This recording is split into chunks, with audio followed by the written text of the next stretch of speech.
with me so that I could share it with you. Mary is one of our therapists in the 16-session AEDP research project.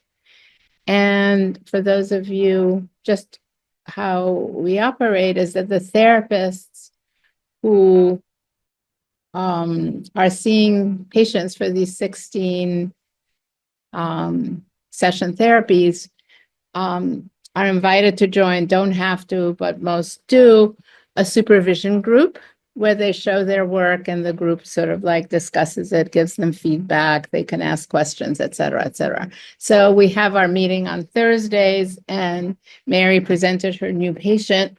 Actually don't know his name, his first name. And I thought it was such beautiful work and such interesting work and complex work taking place in the first session of therapy that I asked her if she would share it, and she agreed to it very graciously. She's traveling today, so she can't be with us. So, okay, so I don't know very much about this patient. It is, again, massive gratitude to these patients who give us their permission for us to learn from their work. What I know about him is that he is 24 years old. He's had therapy before. He's depressed. I think he was quite symptomatic on all our research scales. I don't know all of it, but he's definitely depressed. And he's had 2 periods of self-harm, of cutting. One when he was young, when he was around 12 or 13, something like that. And another one a year ago. And it lasted for a year, and it stopped a year ago. And he talks about it the way people talk when they're sober from substances, from abstaining from, I don't know if he's actually doing recovery work, but his language. So that's where we come in, that he is actually has been able to be clear of these behaviors and really not engage in them for the last year. And Mary is working with him on that. Okay.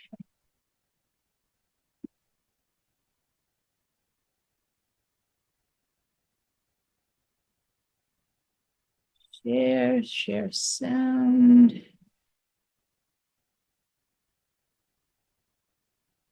Okay, do you see my video? Somebody say something? Yes. Thank you. Okay. So, hi, Leonora Lorenzo, you just popped up on our screen. Okay, so I'm going to play, as I said, 2-3 minutes. Take notes on what you're observing, and then we'll discuss. It's about a 7-minute little piece. Connection with, this other part of you. Mm-hmm. Yeah. Mm-hmm. Mm-hmm. Well, all the while making sure, you feel safe, because that it's kind of be able to leave those behaviors behind. Mm-hmm. Yeah. So helpful, so positive, Yeah. and but I think sometimes we then associate, well, I don't want to do those behaviors, so I want to be that self either, so I think to kind of separate the behaviors from, the parts of you that were suffering a lot. Yeah. Yeah. Yeah. Yeah, I think that's a big piece for me in separating behaviors versus the purpose that they served. Yes, right, right, right. Yeah, yeah. Mm-hmm. Yeah. What's it like to imagine being able to do that? No. I think that's been a process that I've been trying to do a lot more specifically Yeah, lately. yeah, Like yeah. something that I recognize has been very helpful for me Mm-hmm. in kind of that path toward acceptance of it. Yeah, yeah, yeah. I know you use the word safety, and at least once here. Mhm. But is there any part of you that has any worry or fear about exploring, what was prompting, what was driving Mhm. these Mhm. behaviors, or that might make you hurt yourself again, or just wanting to check that out. Yeah. That, yeah.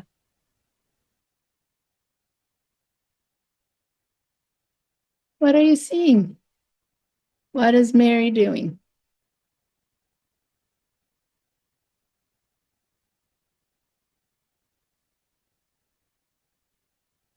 She's saying yeah a lot, and and And where might you put that, James? um, If affirmation. yeah.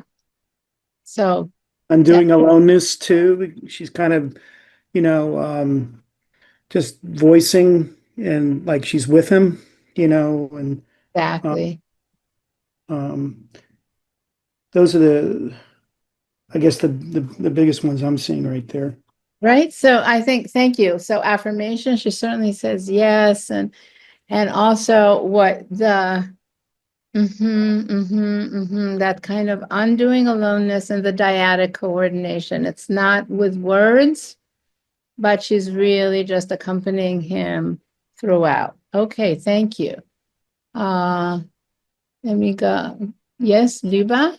Yeah, maybe a little bit of the top-down work with the defenses, Mhm. like where she's saying, are there parts that are scared to revisit that? It's not exactly like on an emotional level, but kind of scaffolding for him, top Exactly. down.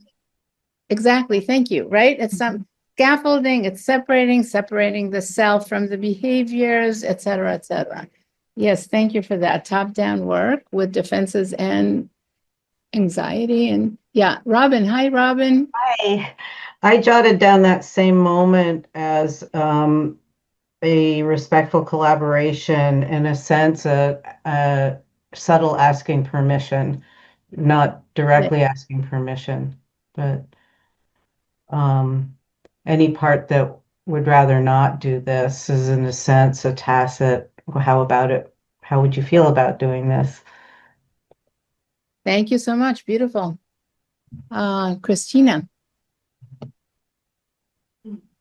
Yes, it seemed to me that number three, like the therapist as an attachment figure, like she helps him organize, separating the behavior from what causes it and invites exploration. Exactly. Exactly. Right. So much of this kind of, in addition to the affirmation and the accompanying, and yes, some actual work with the defenses, but there is also just she's driving. There's this, there's that, let's look at this. This is important, right? And that's very much the therapist, sort of like in a very attuned and very sympathetic way, but firmly guiding the process. So thank you for that. Okay, let's watch a little bit more.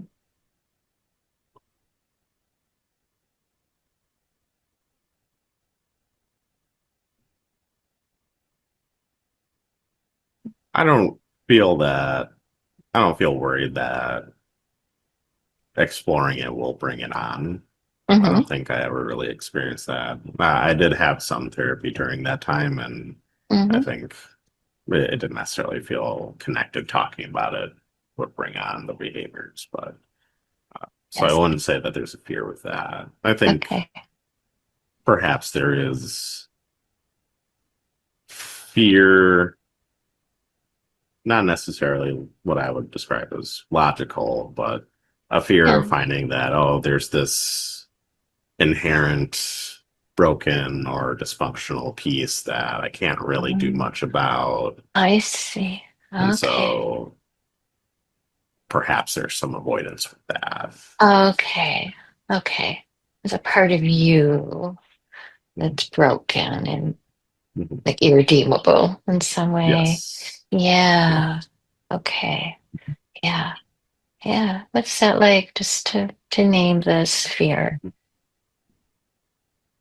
It feels natural. I think it's a narrative that has been fairly dominant, I think, throughout my life. And so Mm. I think it has been something that has come up fairly frequently. And so I feel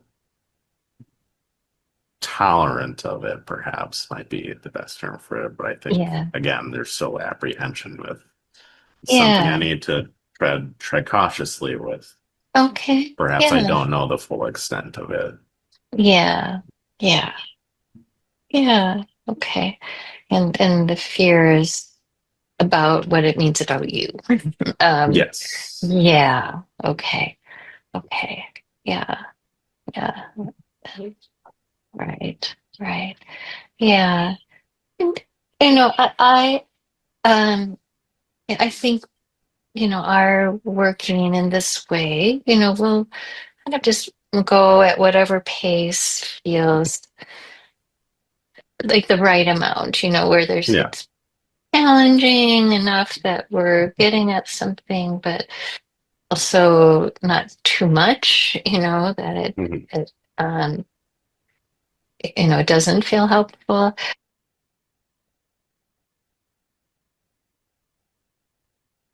Okay. Okay.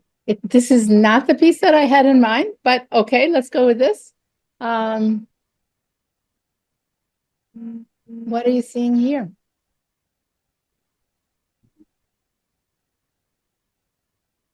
I mean, I think I saw like dyadic attunement when she said, "What's it like to name that fear?"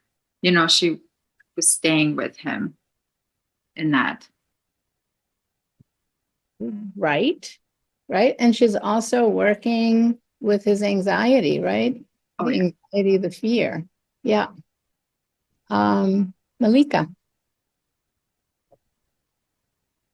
I think I noticed, that part that was organize and guide exploration. You say it's kind of like we invite the client kind of like taking a lead, but in a gentle way. I'm not sure your exact wordings around that. That kind of like to take the therapist take the lead. And Very much so. We're going to do this. We're going to be challenging so that we can go somewhere, but not so much, just not to be triggering and keep it safe. So again, therapist is a beautiful example of really letting patient know that he's heard and saying, okay, this is how we're going to do, this is how we're going to do this. I appreciate that. Owen. I think one of the things I heard, it was very skillful, because I noticed that when he was talking, when she was helping him talk about the the part of him that was cutting at that time and to see if it was going to come up, he was going in, his voice was going into a little bit of vocal fry, which he didn't like do later on in the session. And I thought it was very skillful how she then led him into the part of him that may feel broken. So she was focusing, and I thought maybe bypassing a little defense there. Mhm. So I don't know, just some thoughts. Interesting, right? And doing just a lot of holding as that part of him comes up. It's the attachment, right? The attachment, but in this incredibly soft holding tone. Okay, I'll take one more comment. Yes, Hello. Trevor, hello. When he was bringing up the fear of being broken or redeemable in some way, I just noticed her putting that into the part language and really so softly kind of catching that phrase that he offers to her and saying, what's it like to name this in a way that I thought really sort of did not buy into the narrative of his brokenness or his shame, but it met with this softness, this warmth. Okay, that fear is there. You're so afraid of being broken or irredeemable, and we can hold that together. I'm not afraid of that. I don't necessarily think that's true, but I hear you, and we can hold that. And so I just thought it was very inviting and created a sense of safety around maybe regulating the dysregulation of naming something so shameful, and also disarming some of the defense that might be around that. Thank you so much. Okay. Just one, Ruthie, do you have another tape from Mary also? That would be Nina. Nina, do you have the other tape? Or is there another, or this is, or just this one? Let's finish this one. But if there is another one, let me know. Okay. Thank you. Okay, there are just a couple more minutes on this segment. Okay, let's see. Details. First, okay. He feels he has to make things right as the firstborn son in a Puerto Rican family. And then just a couple more minutes.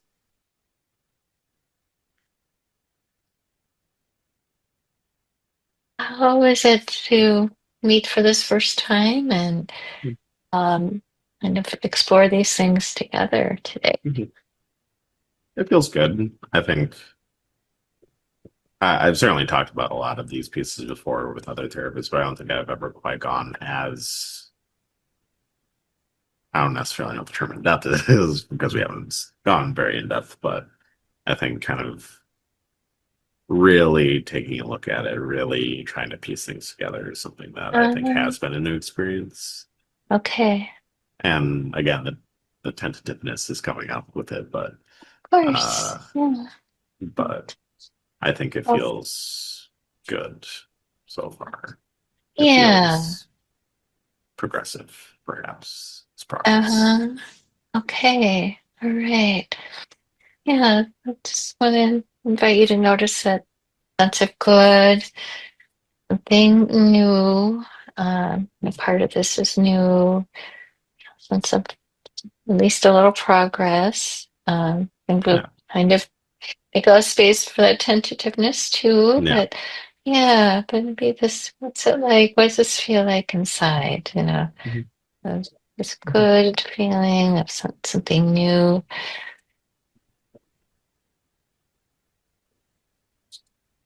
I suppose I would.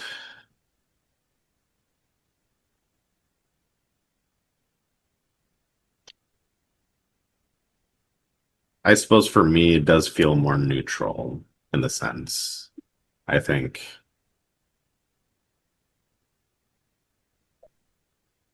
I am feeling mainly that tentativeness, perhaps. And Sure. that Yeah. I kind of been here before. I've talked about this before.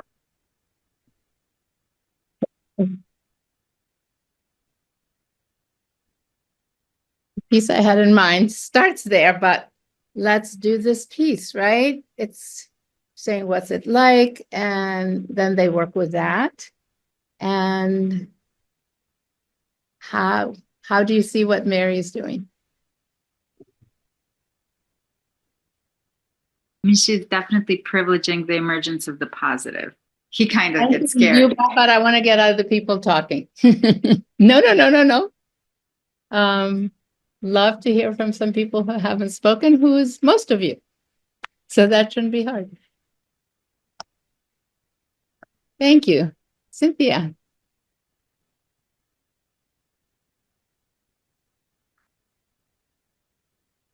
It seems like she she's really inviting him to share his experience of so far. Mm-hmm. And I can just see him, he just kind of sits with that for a minute.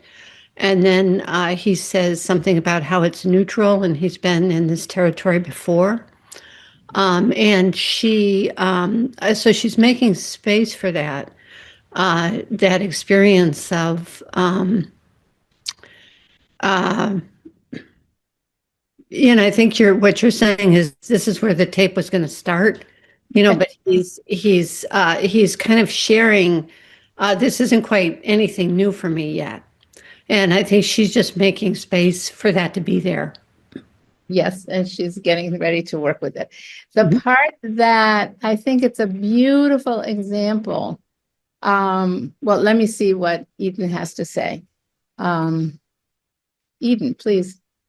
Yeah, so I think we really see her affirming the emergence of the new and the good, the positive.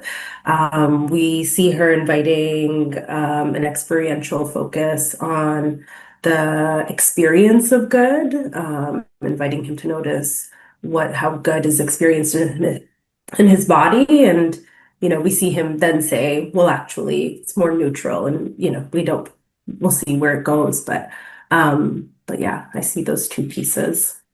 Great, thank you so much. I'm so glad I didn't say it because you did, right? Okay.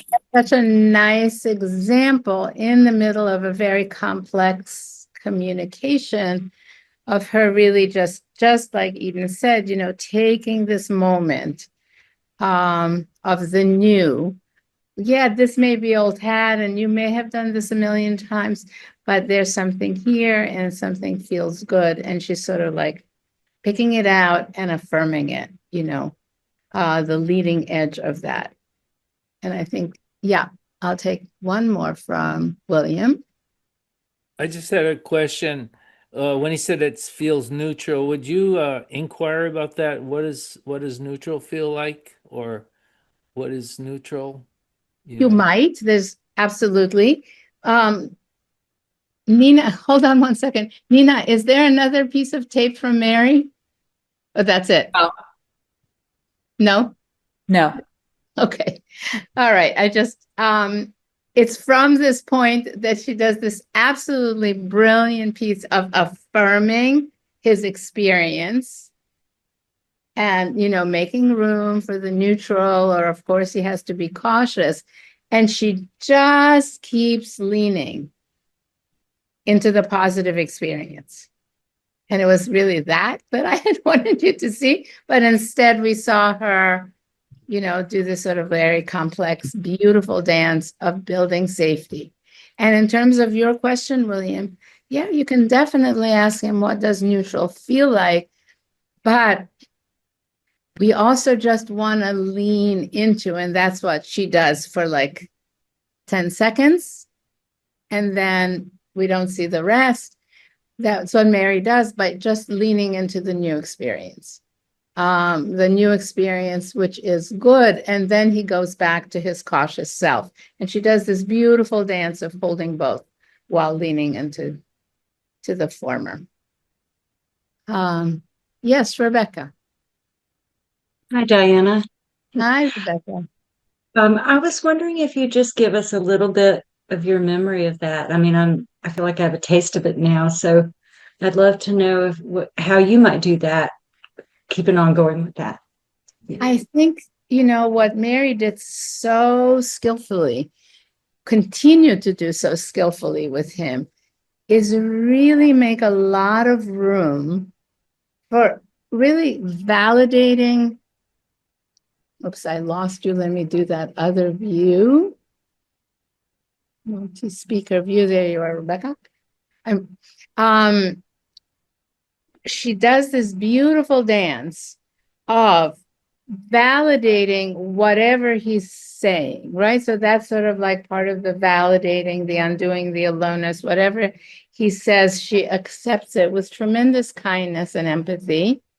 And at the same time, very tenaciously, softly, but very tenaciously, keeps leaning into, yeah, and, there is this good here. And he agrees, right? She's not pushing him to something. And she just keeps slowly affirming what he's offering and taking another step in the direction of something's happening here, which is good. So that's my narration of what we didn't see, in this way that you can sort of see Mary doing it. So thanks for that question. Hello, Jessica. Long time no see, forever. No, I'm here.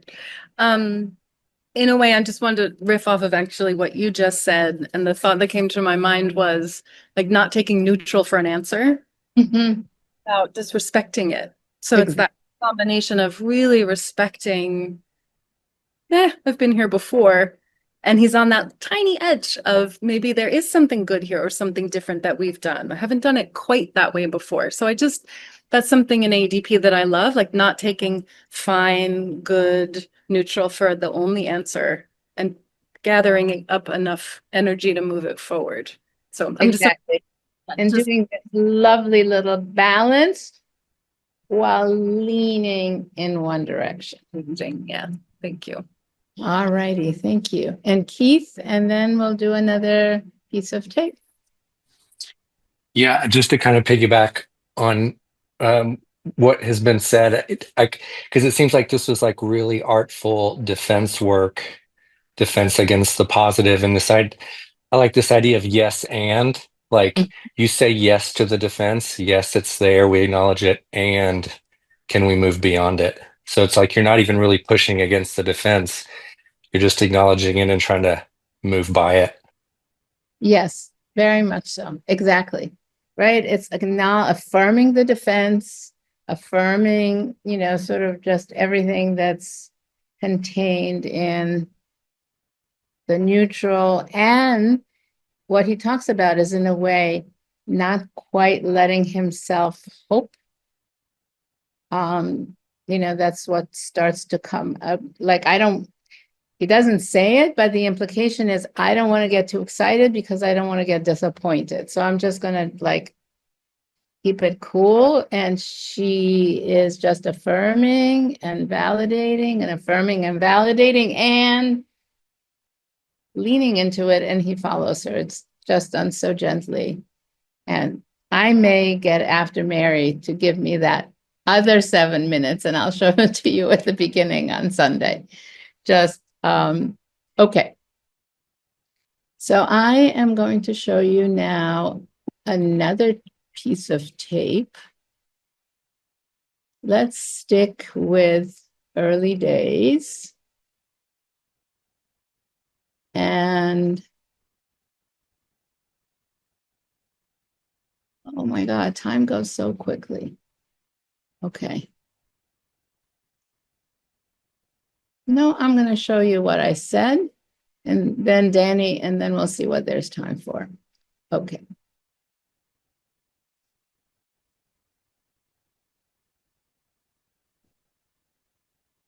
Give me 1 second to find my tape. I thought I had it here. Yes, here it is.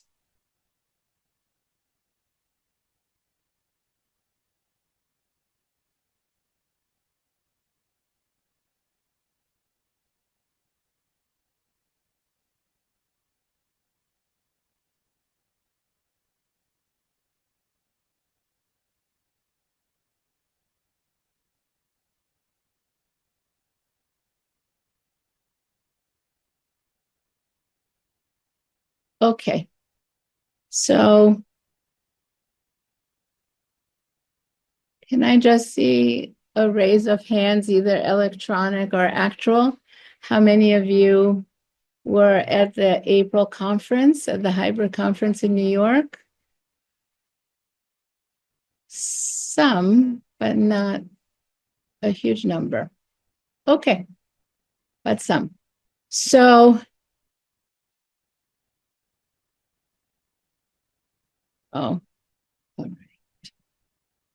So just to, this was a patient that I presented at our conference, where I showed 3 portrayals that we did in 3 separate rounds of treatment that we've had over the course relatively short-term treatments over the course of about 5 years.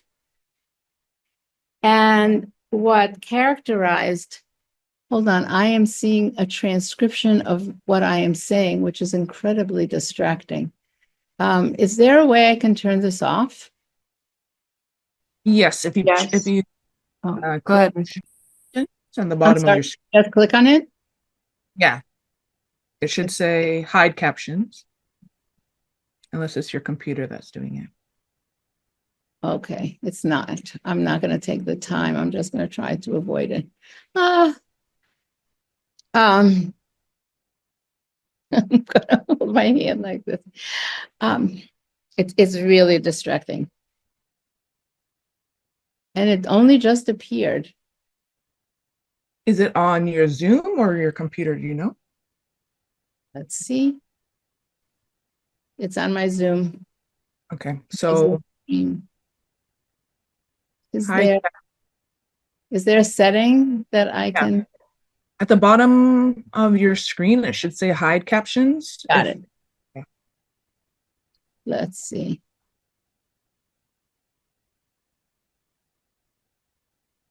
I have hide captions. Got it. Thank you so much, Ruthie. Pleasure. My goodness, that was annoying. Okay, so at the conference, the patient, so the reason why I picked these 3 pieces of tape is that they all in 3 sessions at different places, at different periods in time, have a piece of state 2 work with trauma.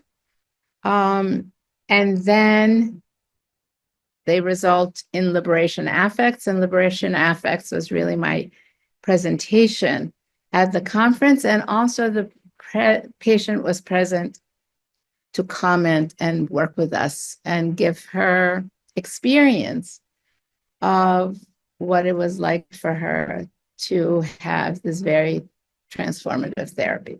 So I am going to show you a little piece from the second round of treatment. And the patient herself is now, she's probably close to 40 now. She was in her 30s, 33, 34, 35 at the time when we were working together.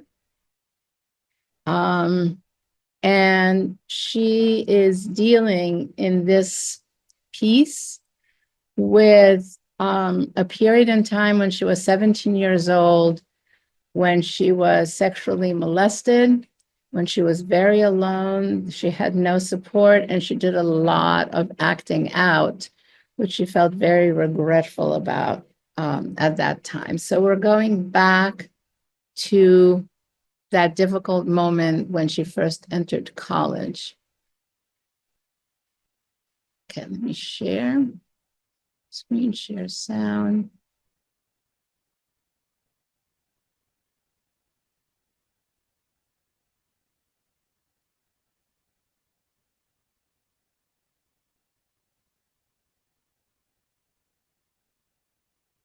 Okay. That's from such a deep place. Yeah. Yeah, I just really want my freedom. I want my freedom back. Like, I do feel like I've allowed violators to like snatch my voice and snatch a piece of my freedom away. Sorry, I meant to start it here, but we met Trisha in a very emotional way, but also heard her very clear intentions. Okay. Can you imagine putting your arm around her? Or holding her even better? Saying honey or sweetie or whatever term of endearment comes to you. as if you were speaking, you're speaking to a 17-year-old who feels lonely and scared and very alone. Just hold her, you're holding her. Feel her feeling you holding her. Feel that. I know you feel abandoned. Okay. Just in that little piece. What's happening? What am I as the therapist doing? What do you see?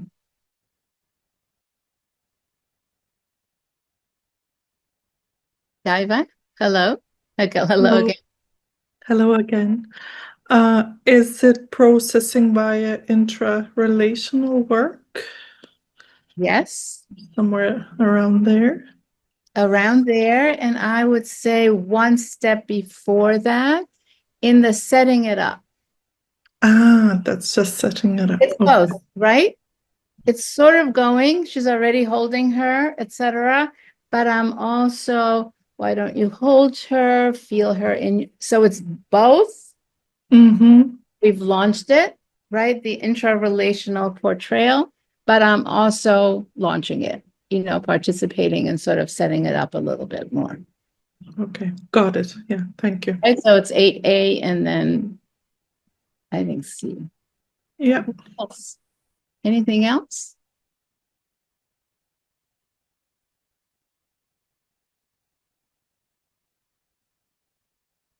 Persisting with empathy. I'm sorry, it was This was Owen. Persisting with empathy, like really staying with her and offering more suggestions for her to feel deeply into this wounded 17-year-old part of her. It's very touching. Thank you. And also dyadic affect regulation.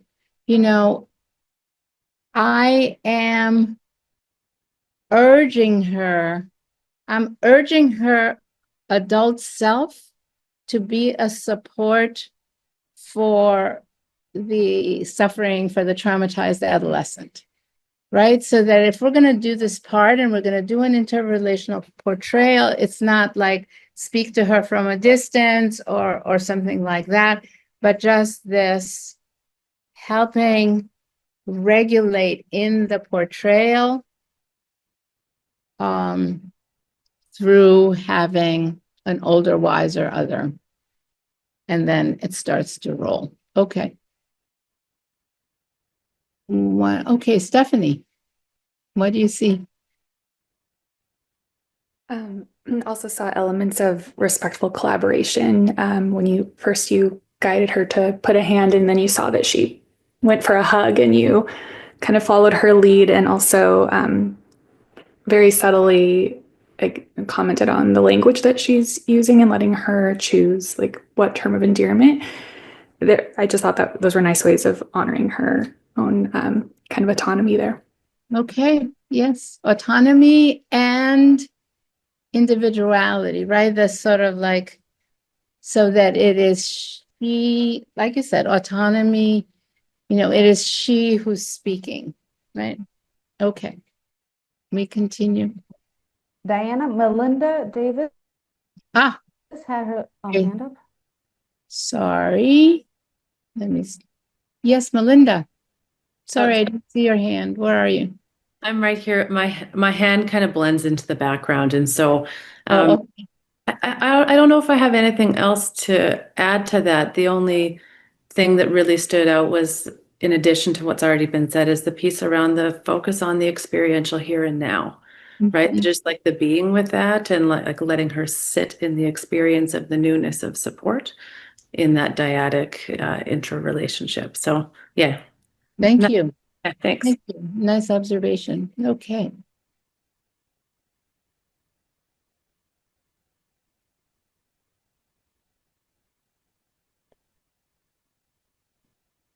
So she's now speaking to her 17-year-old self. And but you're not alone. I'm with you. Mm-hmm. God is with you. Mm-hmm. Your future is bright. Mm-hmm. Your future is bright. Mm-hmm. Don't let anyone try to take or dim your light. Don't ever try to let anyone quiet your voice. Mm-hmm.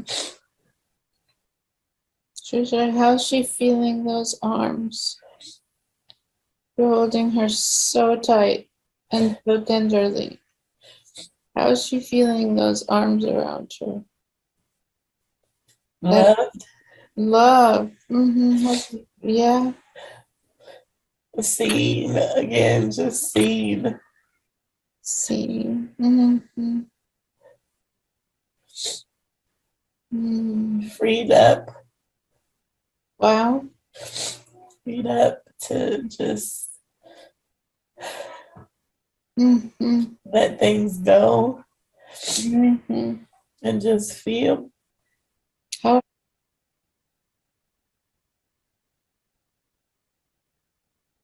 What are you seeing? A lot of one intervention.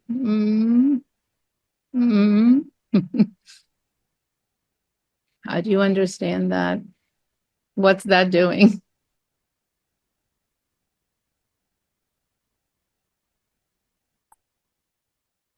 Yes, Malika. I also noticed like kind of like bringing her in bringing that like bring that part into here and now when you know it was like in I think it was an essential skill that there was a part talking about like giving a tour of your life now because like those parts are kind of frozen in that period. So it's kind of like you are with me right now, like we are free now, the future is bright. So that was like the part that popped up for me that you know bringing that part into the here and now. The here and now, right? Yes, yeah. Right. And that's just the patience, the beautiful creativity that emerges in the course of a portrayal. Right? We're going to speak some about this on Monday, where in part some of the dissociation is undone through literally in the portrayal bringing parts together. You know, a part that was there is bringing her now, and she's now with me, and so on and so forth, right? So that One, oh, sorry. Go ahead. Briefly something about the very first part that you showed. I really love that part that you know mentioned, like, oh, that part should have felt lonely, or because sometimes I noticed when they first kind of connect with that part of themselves, it's overwhelming. So us naming that, oh, it should have been very too much pressure for them. They should have been very lonely in that experience. It really helps them to also start feeling towards that part rather than just feeling with them. So that was enough.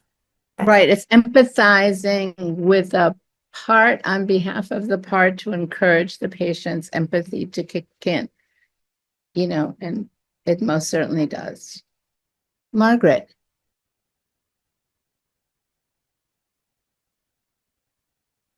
You're muted, Margaret.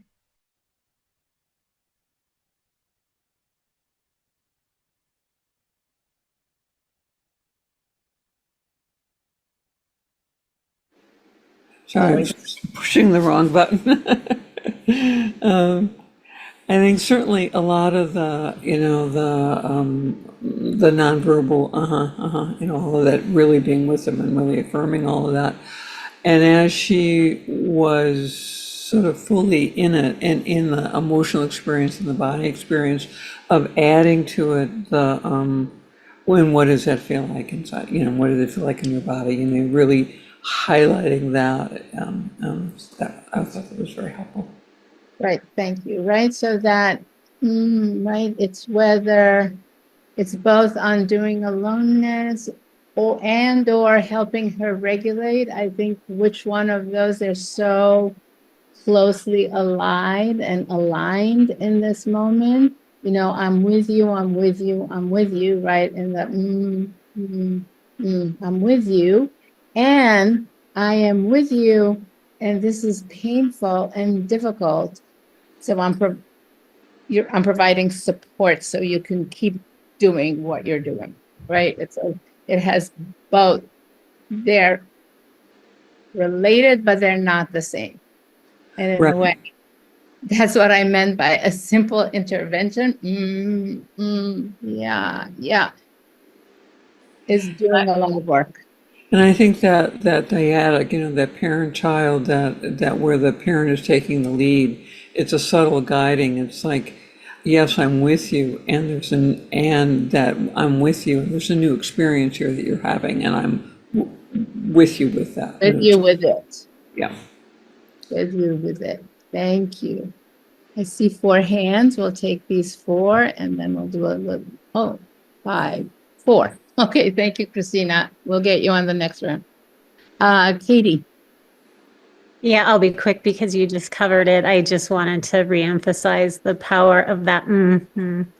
And particularly that first one that came in when she was in that beautiful moment and her eyes are closed and she's really engaged there. But because her eyes were closed, so important to have that coming in as I'm here too, which then I really could lead to that dyadic regulating there, but so beautiful. Oftentimes I feel like, oh, I don't want to interrupt this because she's talking to this other self and it's so lovely. And it was just the perfect there. I'm here too.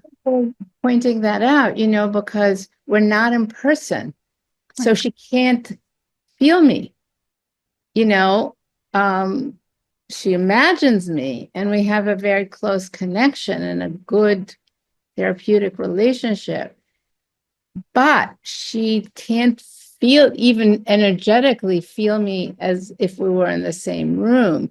So therefore the sound provides, and I thought that was a lovely point, that the sound, right, that it's both undoing aloneness, but it's also sort of like bridging, the cyber distance. So thank you for that. Hi, Jai. Hi, Diana. Nice to see you. Nice to see you. It's been a long time. It has been a long time. Everyone's speaking about the I really, I noticed she mentioned, God is with you. So, has some faith, a spiritual side to her. And I really experienced your as almost mantra-like, like an energetic, it's everything that everyone just said, but I would add that it's like an energetic, almost a transmission of helping her imprint, like her soul to imprint, because she's in it. She's in an altered state. I mean, she's in it. And I could see in her body language, she's really connected with that teenager. And somehow that was like an imprinting. Let's imprint this. Let's remember this. And somehow the sound, like a word wouldn't have worked as well. The sound has a power in and of itself. Thank you. And then when you combine that with your connection that you have, it's very potent. So that's what I sensed. I don't know what I don't have the handout in front of me, so I don't know what the AEDP language would be for that. But the paraverbal can be really reaching deep into the neurology, into the soul, you could say, maybe. I appreciate that. I think the AEDP, the translating it back to a more sort of left brain kind of analytic categorizing is really the 2 arms of the dyadic, right? One which is more about the coordination and undoing aloneness, and the other one is really about accompaniment through difficult things, right? Like they're very related, but they're a little different. This is just an example of like a totally simple intervention, like making a sound, an empathic sound, really carrying a lot, doing a lot. Yeah, it was doing a lot. Right. Nice to see you. Thank you. Very nice to see you. Anthony. I was struck by the wow because I thought that it. When did I say wow?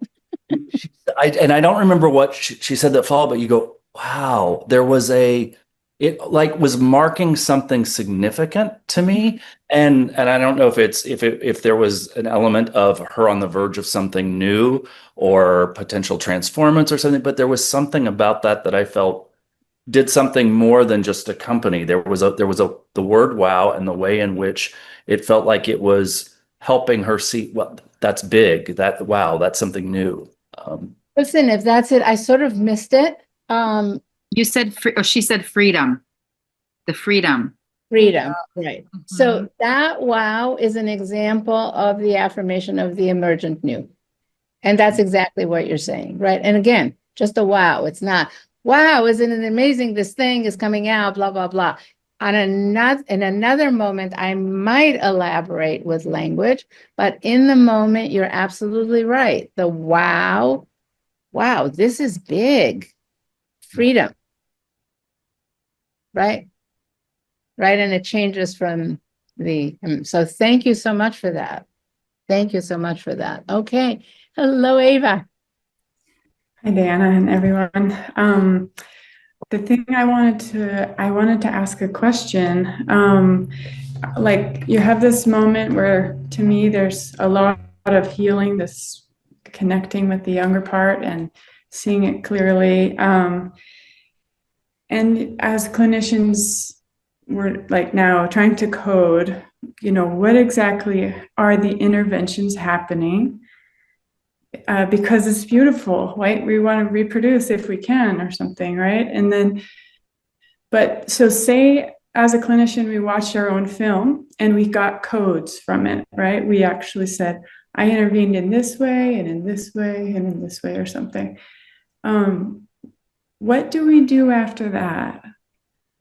Like, do you have some thoughts? I think that's a very complex question. I mean, I think this kind of, and I'm going to talk a little bit more about that on Sunday, but I will now because you asked the question.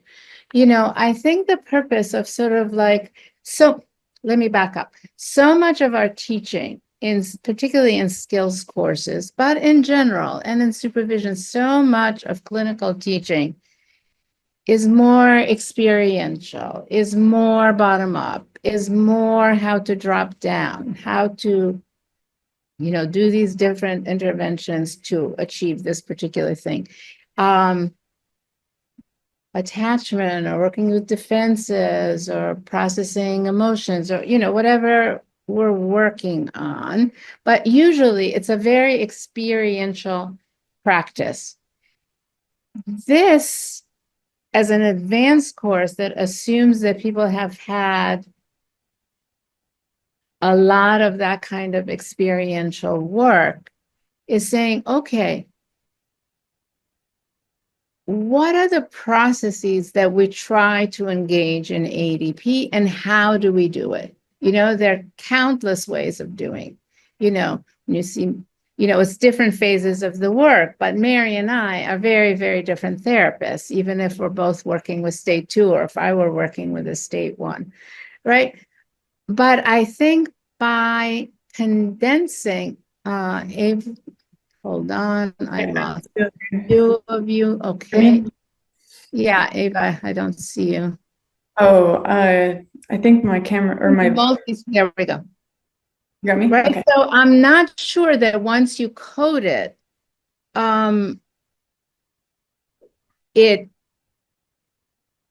you gain something from just that other than just a kind of vocabulary familiarity so that when you see it next time, you recognize it more easily.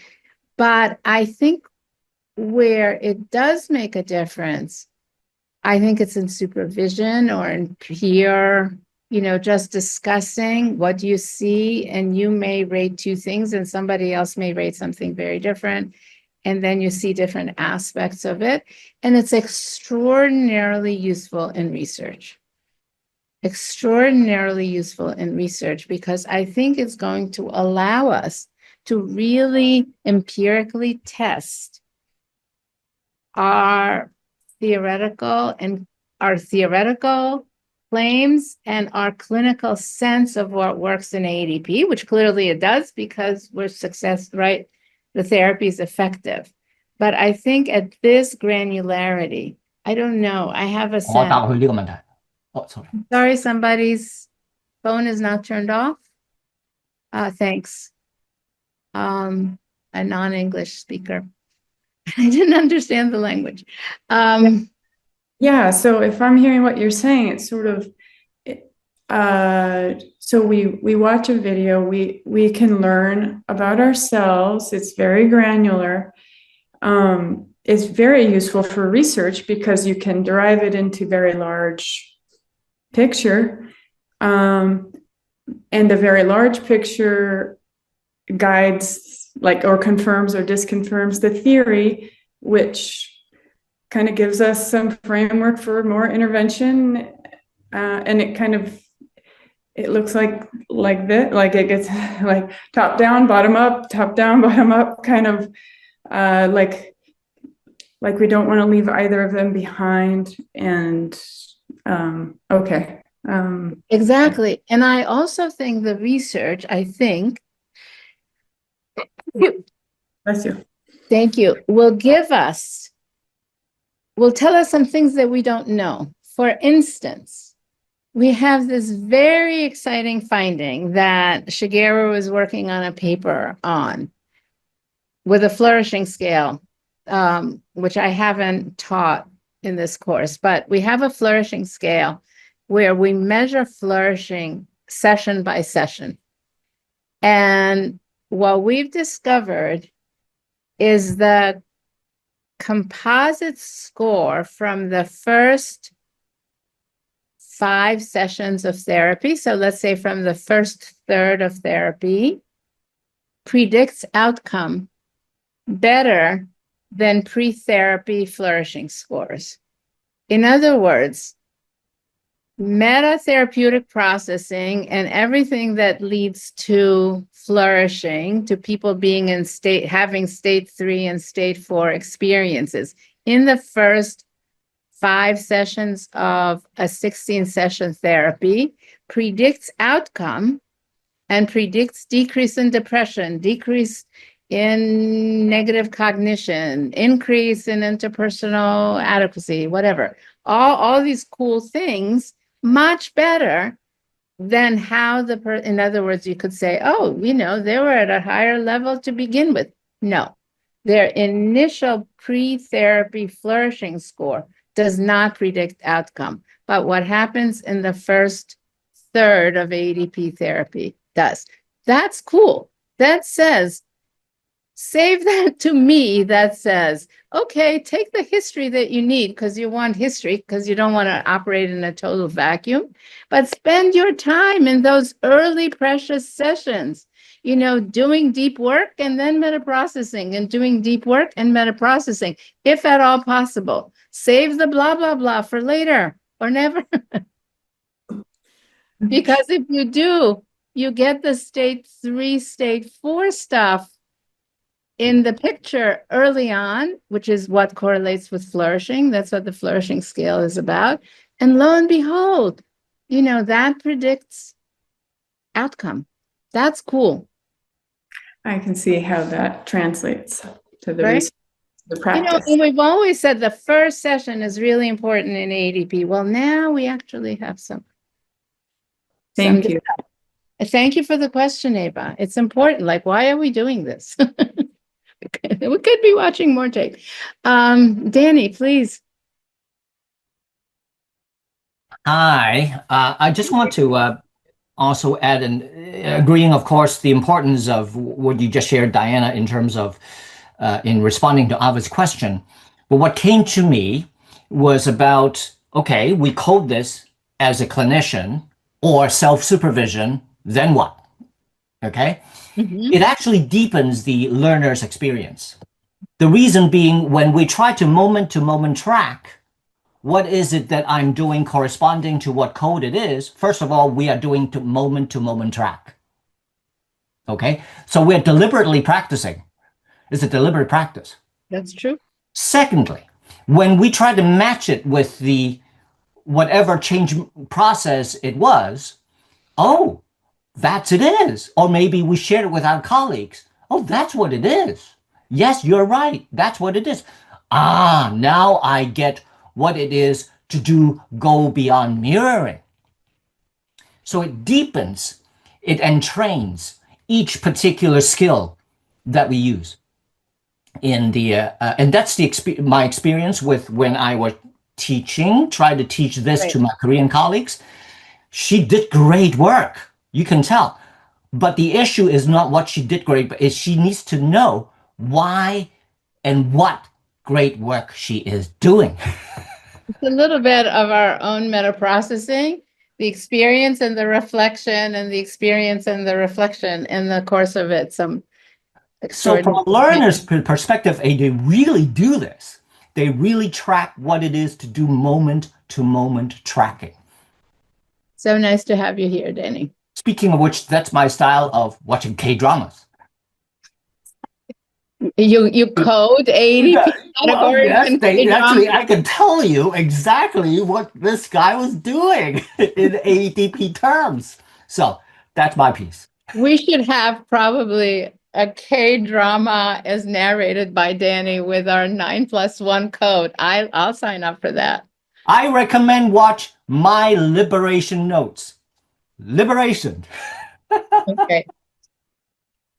So happy to have you here. So if Malika and, well, the other hand went down. If you don't mind just waiting for the next round. Okay, so we can see a little bit more tape, a little more of Trisha. And you might get to watch a very sweet moment and a very funny moment. I think it's coming soon. How are you feeling holding her? Adult you? I think I even feel more free. And just I have more clarity and we're not tracking this in this course, the states, the progression through the states, but let yourself notice. I'm able to confidently, say and state that I'm with her and that she doesn't have to like dim her light. I feel like that, like confidence coming back, and I mean, it's there. It's just like being more ignited, if that makes sense. Yeah, it does. Where do you want to take her? Feel me with you? Just feel me with you and with her. And where do we go? Feel my support. Where do you take her?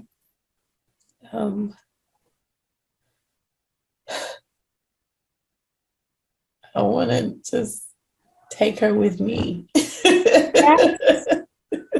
Tell her that. Tell her that. Oh my God, what a smile. That smile is straight to my heart. Tell her. So what's it feel like to have her with you? To have her want to come with you? To have her believe you? To have her have a sense that things get good and that she turns into the you of today? It feels great. It's that like liberation, that freedom again that I felt when, oh my goodness, You have to watch this very adorable moment. I'm sorry. I completely forgot to send my husband the recipe to the chicken that he's currently cooking. He doesn't know what to do. I completely forgot. I'm so sorry. One quick second. Yeah, we can wait. Okay. Yeah, just that liberating feeling I got the first time we did this exercise with my 7-year-old me. Yeah. That was like, I was like, yeah, definitely life-changing for sure. Yes. And this too, like I can like. Okay. I mean, I should have stopped it before, but I wanted you to see the interruption for the chicken. It's my favorite thing in the world. And she picks right up where she left off, and the husband has the recipe for the chicken. So best of all possible worlds. Anything else that you're seeing that I'm doing in this piece?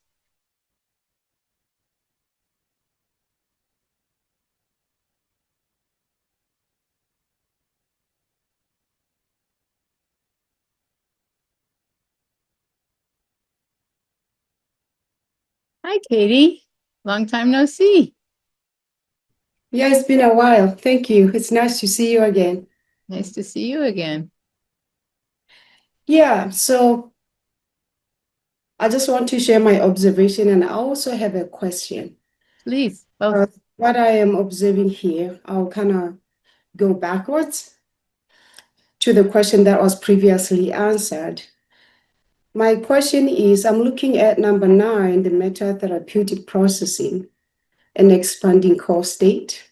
I know that in this video, we are not at that core state yet, but I can see how those in the beginning, you were kind of cheering her on, and she appeared to be really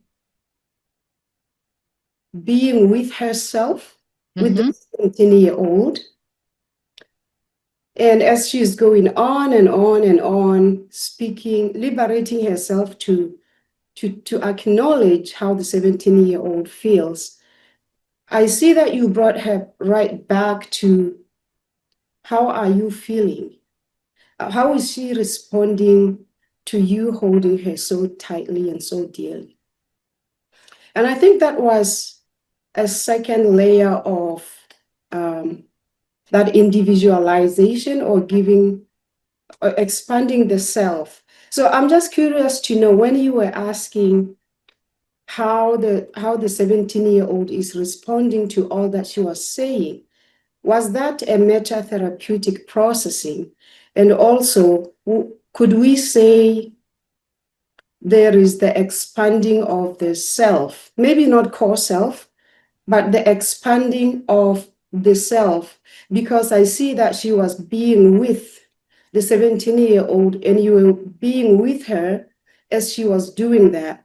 But then you are bringing her back to the realization that in saying whatever you are saying to the 17-year-old, what is the experience, the experience of the 17-year-old? And I feel like that was bringing her deeper into herself, because now she's actually integrating and experiencing herself that the 17-year-old supported. And I can see how that opening of the liberation carried on into the session. As we can see, the chicken recipe kind of situation there. She allowed herself to just, express herself. There was no fear. It was just like, okay, you'll have to wait because I've got things going here with the chicken recipe. And I thought that was a very beautiful expression of, I feel safe here, I'm free here, I'm with myself, and I can have a voice, which in the beginning of the session, that voice was taken away, a piece of the freedom was taken away. But right here, we are seeing that being expressed without your guiding or with her leading. Let me just say, in her leadership, the self-expression is taking place. Thank you. I wish I had that comment on video. I mean, you've said so much. And I think in some getting away from our categories, I think what you're saying is true, right? There is a deepening of her self-experience. There's no question about it, right? And she's more confident in all of these things. If we're tracking with our categories, all this work occurs within the intra-relational sphere between herself and her 17-year-old, right? With me as guide, with me as attachment figure, what have you, right? Holding the space for her and her 17-year-old.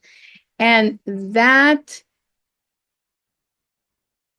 you know, the encouraging her by asking these questions.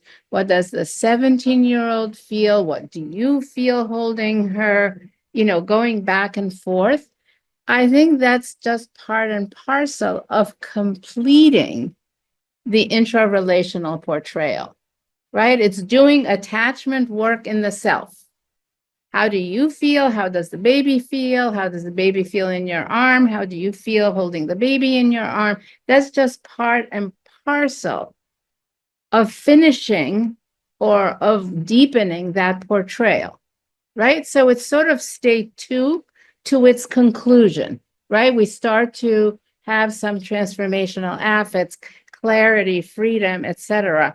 The confidence is coming back by the end. So if we're sticking with categories, I think we're pretty much there. And like I said to somebody before, maybe Katie, maybe somebody else, you know, I think the no, it was somebody else. The intra-relational category might have to be expanded.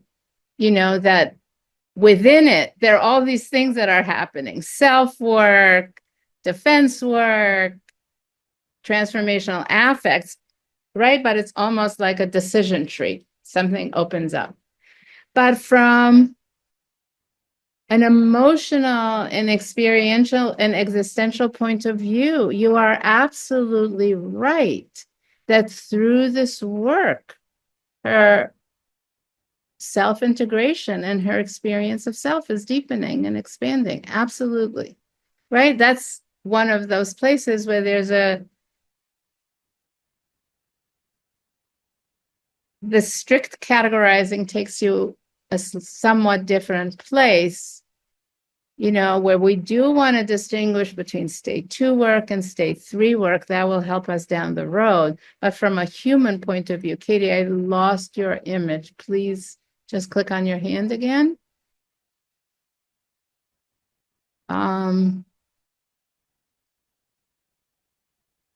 Thank you so much. You know, I think you're profoundly right? It's very, very deep work. And I like your analysis of the chicken. What I loved about the chicken is how deeply she's absorbed in our work, but by then she opens her eyes. Probably that text had been there for a while, but her eyes were closed. She sees this text, she says, "Oh my God," sends the chicken recipe, and without missing a beat, goes right back. You know, which to me also says something about the amount of absorption in the work. All right. Much as we love her, I want to move on. Anything else about this piece of work before I want to go to, yeah, Donna. Just a really short comment. I thought it was a great representation of what you just said about Fredrickson's work. I went back to her slide about it broadened, and the more she integrated her emotions, her voice got stronger. It really got her some clarity in what she thought, so that the integrating of the emotion and getting to positive motion led, for me, what I saw, clarity of thought. And a broadening where she could include more, including now her husband and the chicken. So I'm glad that we're all participating and loving the husband and the chicken as part of this. You're making me very happy. Yeah. Yeah. I mean, for another, if I teach a very nerdy course,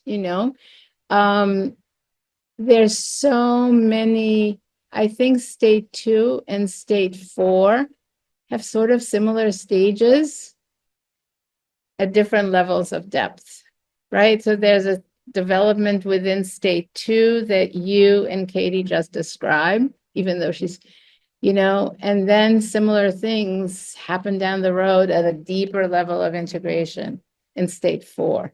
But I think state 1 and state 3 are where the new stuff happens, and state 2 and state 4 is where the stuff really lands and takes shape.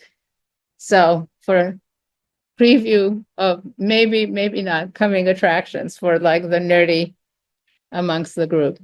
But thank you so much for your comment.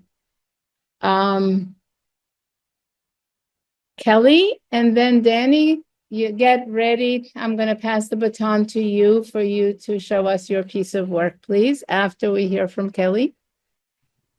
Hi. Yeah, Hi, I actually just wanted to thank Katie for her reflections on specifically tying the chicken recipe to her voice, to the client's voice and the use of voice.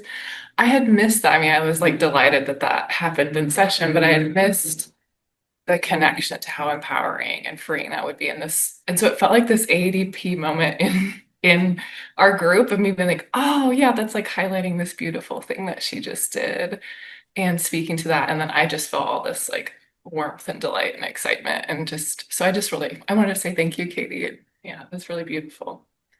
And I want to say thank you, Kelly, for thanking, we've got the upward spiral going, right? We're heightening a moment and then there's stuff happening. Okay. Thank you so much. Danny. Okay. So I invited Danny, who's here as a modest EA, to just show us a piece of work and to lead us through it. So I pass the baton to you, Danny, and I'm happy to have you here. And how much time I have?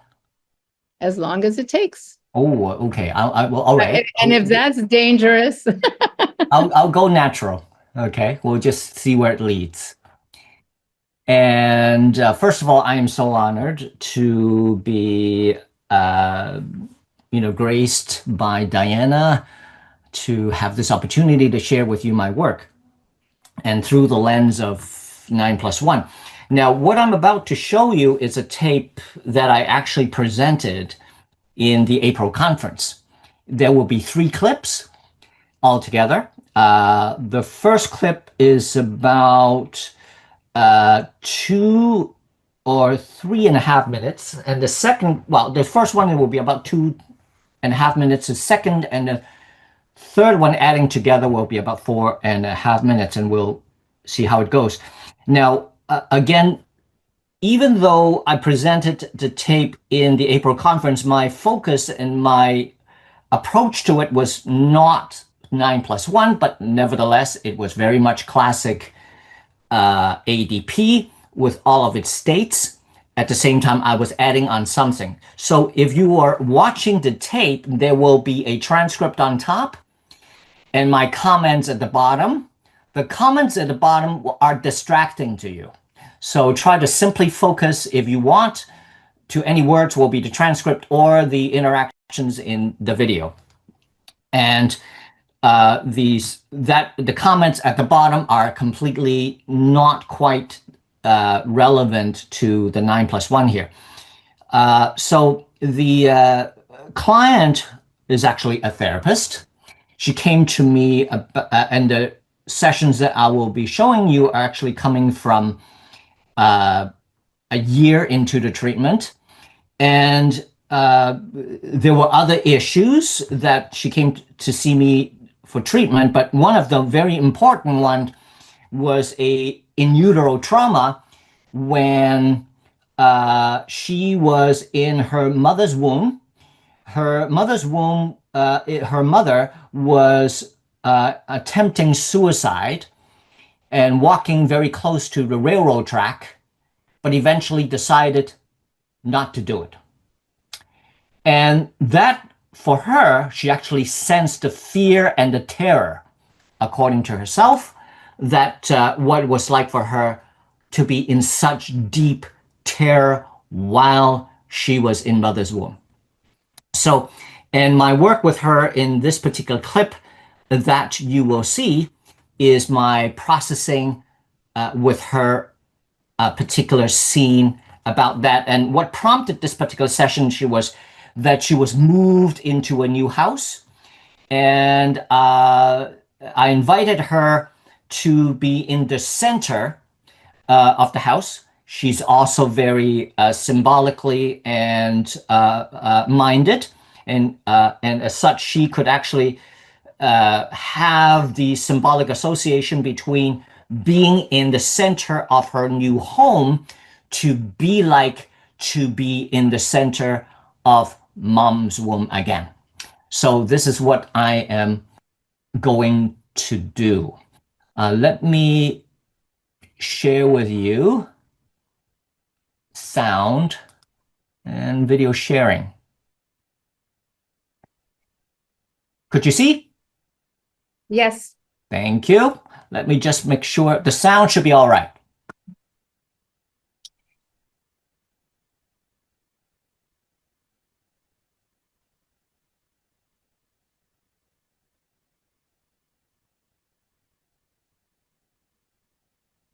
I guess the issue of my mom's state during her pregnancy with me, I was feeling like a little baby part. I think it stirred up this very, very, very young thing again about the safety of my container.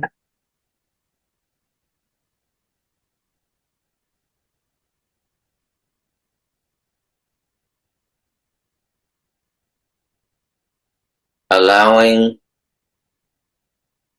the support of the ground,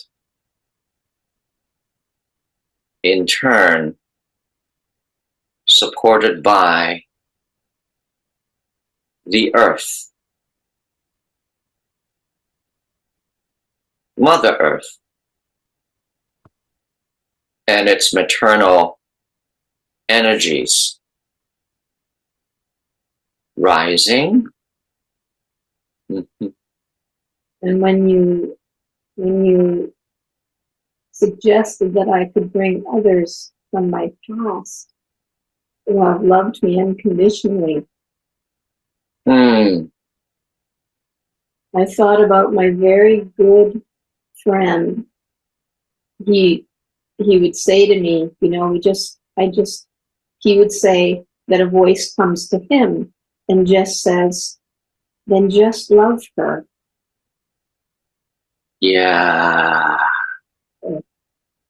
Wow. I'm noticing, of course, your hand coming from your head, going down to the little her, and what you imagine that you may do or say to that very young part. The words that were coming to me when they asked me about this, it's just that you are loved. You are loved. You are loved, and you are loved. You are loved, and you are loved. What's happening to that part of you, that very, very primal part inside mother's womb? Eternal. Eternal. So good. It's the essence of life, isn't it? That's the maternal essence. That's God essence. That's right. The eternal essence, the God essence, yes. But I think ask for the same kind of thing, you know, sort of people's experience, but also really how we're seeing this, you know, extraordinary piece of work still in these ways of thinking about therapeutic intervention. Yes. Beginning with, just feel free to just notice yourself inside, even as we speak, and speak from that space where you may or may not have a feeling, or there may or may not have a part of you, as you were watching, there's a particular part that is stirring. Love to hear that. And Christopher. You know, what touches me most is just this constant mirroring back and forth, and that reflective capacity that you have for the client to see themselves seen. And it's deeper than that, right? Like it's a knowing within the client that I am witnessed. You mean letting the client knows that I'm witnessed? Okay. Yeah. Yeah. So that the client has the felt sense of I am witnessed. Right. Thank you. So that also the client and you would certainly sense that she would feel the same. Curious okay, since we're doing 9+1, what coding would that fit into?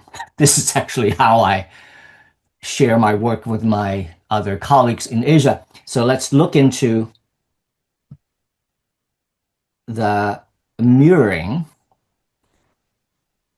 I mean, there were pieces of the facilitating the experiential somatic focus.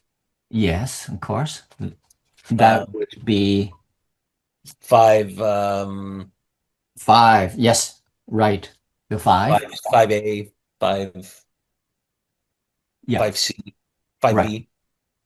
And worthwhile mentioning that for the 5, it actually happens in all 4 states. Right. Okay. So one of the things that I share with my colleagues is that, okay, there's 2 things that always happens in all 4 states. Slowing down and dropping down. I mean, inviting the experience, always. So that is pervasive in all 4 states. So thank you. Yes. Any others? I think there would be one more. I just can't memorize this particular coding. Yeah, I'm scanning through the list. It would be the mirroring, of course, through the lens of 2, perhaps. Yeah. Thank you. Thank you. Thank you, Christopher. Any others? If I may add. Sure. If there isn't a hand at the ready. I think again, the dyadic affect regulation, she mentions that you urged others to be with her, loved others to be with her, that you are being with her. So as she's doing this very, very deep experience, she's deeply accompanied, right? Yes. Both at your suggestion, right? So it's the therapist's suggestion. Have others who love you or that you feel loved by accompany you in this journey as well as yourself. So I wanted to point that out. Thank you. So that would be, the inviting, I would arguably the attachment and the inviting of the true other. Yeah, okay. Which will be 3 somewhere. Right, it's 3B. 3B. Thank you. And then there's that piece of 2B, where, like, through all of those, you're hitting that affective resonance. Right. Thank you. Very much so. And I saw there were Katie Israel and Katie Levese. Am I pronouncing it correctly? What happened to the other one? Anyways, okay, let's say Katie Levese. Am I pronouncing your name correctly? Levese, yes. Levese, And we see Katie Israel just came back and she was ahead of me. So if she'd like to go first, we'll let her go first. Hi, Katie Israel. Whereabouts are you in Canada? My fellow Canadian? Yes, I'm in Canada. I didn't mind coming after you, Katie, but Okay. I just want to express how just watching that clip, I can't really describe what I felt and what I feel right now because it became very clear, the portrayal of state two. So I was able to see state two, but before I knew it, I was experiencing with the client state four. So it just felt like dropping down from, these roller coasters that will like, you think you are here and then the next split second you are here. So it just like amazes me. I just feel like AEDP gets crazier and crazier every time I see something new in my experience because I don't know if that's what happened, but that's what I felt dropping all the way from state two to state four. And I think the stage four feeling, what I was feeling with the client is like the raw, real core, loving, loved, eternal essence. I don't know if it gets any deeper than that. You will see. Thank you. Yes, there's an editing effect, noticing it's rather artificial because I'm supposed to just show very short clips of tape in the conference, so therefore I edit it together. So yes, it actually went longer in the state two, much more longer. Then it proceeded and then it segued into state 3 and 4. Yeah. Okay. Thank you. Oh, yeah, right. So you can actually certainly see that in the coding, it would be in working with portrayals. We're talking about number 7. No, actually, it would be number 8. Yeah, and also number 9. Right. Okay. And of course, we can go fine tuner into the subcategories since we're working with a very young part. It would be in 8C. Yeah. Katie, that was thank you.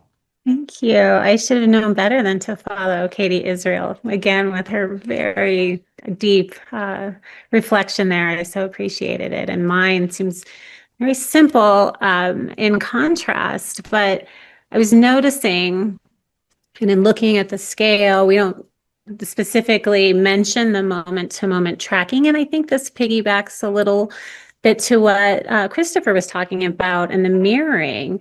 But the moment you said your moment-to-moment tracking about your hand, I see your hand is coming from the head to the body. It struck me, I always think of moment-to-moment tracking as facilitating the somatic experience, but what struck me in that moment was actually the number 2. So the undoing of aloneness in that. I saw the smile of her. I saw her, again, as Christopher, I think, alluded to, that being seen. And that's what that felt like to me, that tracking of what she was doing, that naming of that explicitly. And I don't know, maybe it was just the client and me feeling that undoing of aloneness there, particularly as she was, again, on the bed, her eyes were closed, much like I think my comment was with Diana, that very simple intervention of undoing that aloneness and knowing that you are still there with her and seen. And I could just see her being seen and then deepening her experience. So I would offer that as a number 2. Thank you.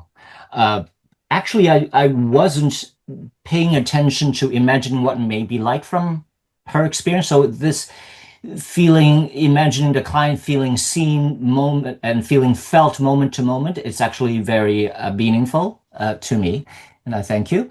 And certainly that would be fitting into the need for being seen anyways, in addition to the intra-relational work that would be in state 2.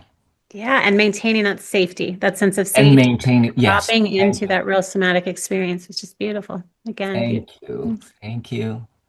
Kelly Cleaver, welcome. Thank you. Hi. I think sort of echoing that, the undoing of aloneness, and then also the therapist as attachment. all the specific things that have already been said, but I think on top of that, what I was so moved by is just seeing her laying in bed and how vulnerable, like especially as a woman with a male presenting therapist, given the context of what she was working through, which is so vulnerable and young and fragile, I think it just spoke volumes to me of what has happened in sessions before this, that he would be such an attachment figure, that she could be like on the bed with her whole body. I mean, that just really moved me. So it's hard to point to a specific thing that really that just captured, I think that just seems so profound to me within those two categories specifically. Sure. Thank you. Yeah. Thank you. If I may name my +1, if you could see my hands, that was right there. That's a sign of my +1, my deep reverence for her. So for you mentioning about her deep vulnerability from that perspective is very, very meaningful and humbling for me in a very positive way. So perhaps it's and that at least part of my +1, hence the sense of reverence. Amy, and then I will probably show the other piece of work. Yes, Annie, that would be great. Yeah, Amy. Oh yeah, now I'm excited to see the other piece now too. I wanted to share, as you asked us our reflections, I felt, just a lot of awe for the vulnerability, for the healing that was happening. What really struck me was two parts. One was imagining the sense of like unwantedness from being in utero and just feeling so unwanted, to the movement to like, I am loved and I am love. And so I don't know if I'm tracking this correctly, and maybe it doesn't matter. I'm putting that in like 8D, of like supporting the patient and finding and expressing their authentic voice, and maybe something that was missing. So I'm thinking about that, and open to feedback on that. And then 2, the part that I wanted to share also is, and I don't remember exactly the words, but there was something around like, this is like a godly experience or something. Does somebody remember those words? We will get to that. Okay. Well, so what I was thinking, and there might even be someone, I don't know if Anthony was in my small group in Essential Skills, maybe a year ago or something, but it reminds me of something that I had noticed in a small group where I had said, to me, defenses are very much like what make us individual. And I love defenses. I think they're very funny, and I don't know, I really enjoy them. But kind of like that state to emotion is really like what makes us human. Like it's really what we share. I think our defenses make us different, and our emotions are what make us have this shared experience. And I really just kind of, that imagery has helped me a lot in my practice. But now I'm thinking like state 4 is like this universal connectedness. And I don't know, it's just very layered for me. I really, and I'm enjoying that. Yes. If I may speak to the 8D, again, that's very useful and meaningful for me to notice. And Diana, please correct me if I'm misunderstanding the self-experience, but the way that I'm taking the 8D is a very deep sense of beinghood and the personhood, even with the beinghood of the person. And as such, when she was able to speak about you are loved and you are loved, I mean, the beinghood is in the love. I mean, without necessarily a narrative, a name, is just pure love. So that I would say it will be very interesting. I would code it maybe, well, now that you mention it, an 8D, I would have missed before. I would simply regard this as a state 4 experience, but then the fact that you name this, actually, it's very meaningful to me as well. I mean, the deep beinghood. Am I interpreting the self-experience correctly, Diana? I think it can be many things. I think the most I'm really not sure if it's, I mean, I think what you're both talking about seems to me so profoundly in the area of state 4. It's so deep and so integrative. And I think state 2 categories are more work in progress, are more what she would have been at the beginning, what she would have been. Yeah, I don't know if it was you, Amy, or Kelly before, somebody, you know, who mentioned the profound degree of unwantedness. You know, if we were somehow seeing more of that work from unwanted to starting to feel wanted and to have a self, to my mind, that's more what the state 2 is about, from something incomplete to something complete, for something, you know, and by the time we get to something that's so profound and so felt, it seems to me much more integrative and in that way. Okay, thank you. Yes. So as such, the AD is really about a state 2 phenomena. State 2 phenomenon, right? Thank you. Yes, It's also just emerging, or it's new, or it's defective, but we're working, you know, like the Mary's patient at the very beginning, when I don't know, whatever he said about his part, and then Mary said something like irredeemable. Okay, we're working it. Okay. You know, I mean, that's state 1, but the work that will take place with that. So Danny, if you can just take 10 more minutes for the second piece, that would be awesome. And then we can have some meta processing as a group. Yep, that's great timing. We'll just let it run through. Yes, please. This is the following session after what you just watched.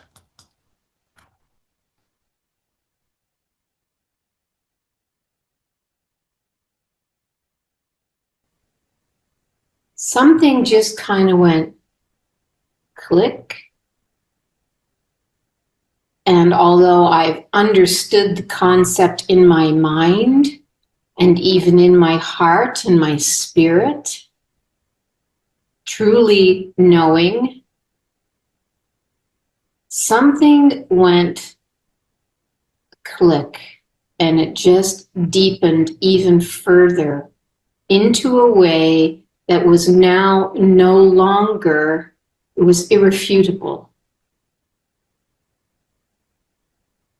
There is a sensation of total unity.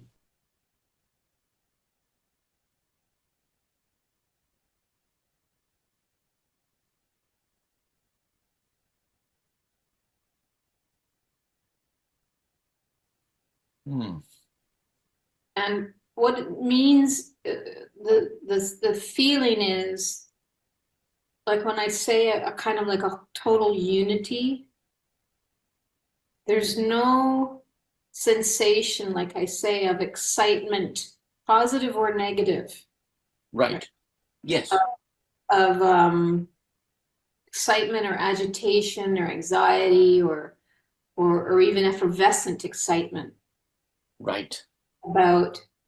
It's just a calm, like I said, irrefutable. Irrefutable. There's softness to it. It's not a rigid thing. There's softness to it. And I felt it or knew it from that much deeper place inside. Mm-hmm. Really liked the when I was like, Mm. the tension's all gone. This is just a fact. No part of me is trying to convince myself of it anymore. No.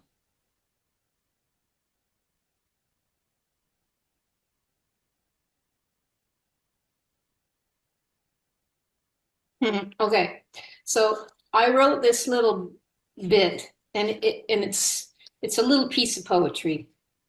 I would say it's incomplete, but I'll just share it with you because it feels like it fits. Because I wrote it in and around this time. The sprite that life force is. eternal youth, wise, that rejoices in its embodiment with all that that brings, and sorrows too, at its aging, at its inevitable return to the all for a time.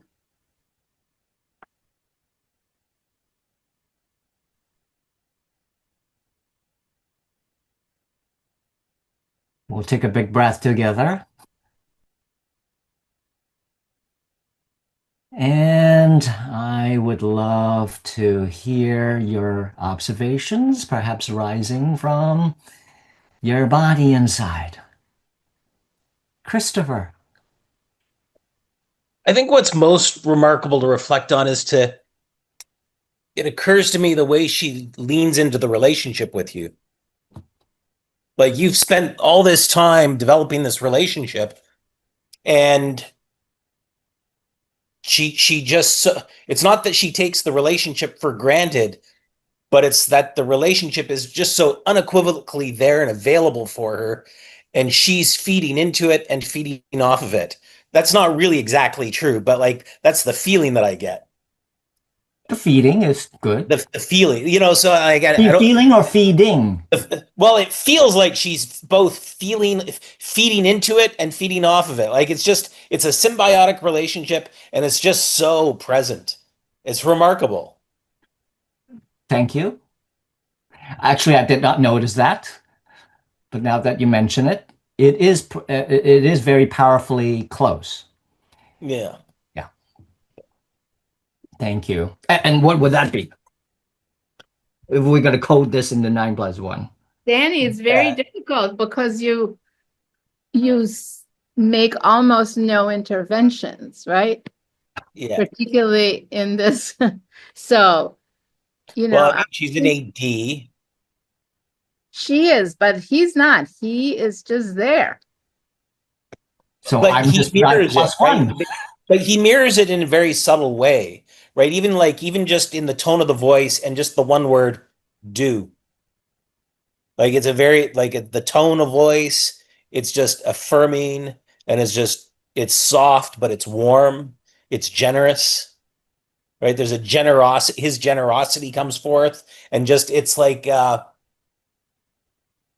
there's a metaphor I'm looking for, but it's just like, there's momentum there, and it's just like, it's like she's on a swing, and he just pushes her from behind, and that momentum just continues on. It's a very, very quiet presence and feeling into and with her. Yes, and Diana is correct in the sense that there's no verbal interventions. And I'm simply implicitly knowing that she is doing her own core state expansion. So I was just invite her. Speaking of which, I would have invited her because, of course, it's an edited clip. So I would say, just stay with that. Anything more? Or what else are you noticing that is in your mind and your body, and simply just allowing her to take her. I just want to check in, Right. Danny. I don't know if you got Yes. that point, because you did use one verbal cue with her. I probably missed it even myself. Probably. Yeah, I did. there was one verbal cue in there, and it was very powerful, although it was very minimal. So there was a verbal cue. And so, so there's 9B and Okay. Yeah. there's definitely the +1. There's definitely the Then Yeah. 9A, 9B. Yeah. Right. Yep. Yes, there's a lot of my +1, my version of +1 in there. Yes, Katie Israel. And then after which is and we'll take Jenny, fun. and then we'll shift. Yeah. Okay. Where did you go, Katie? Thank you.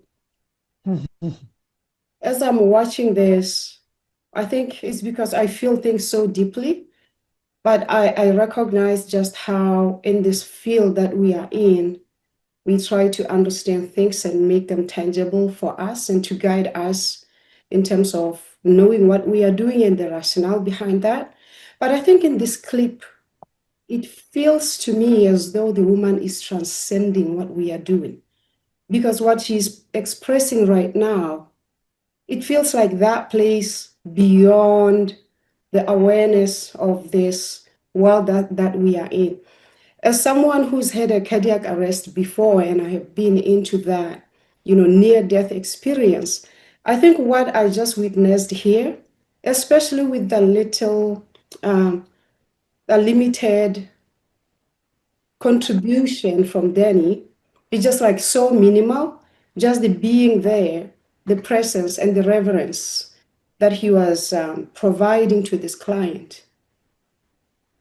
It's like going into the deepest states where the what's wrong and what needs to be corrected lies here, and this person is transcending into the state of just being that, because there's the spiritual being in all of us. And I think that's where there is, because now it's just like pure love, pure existence.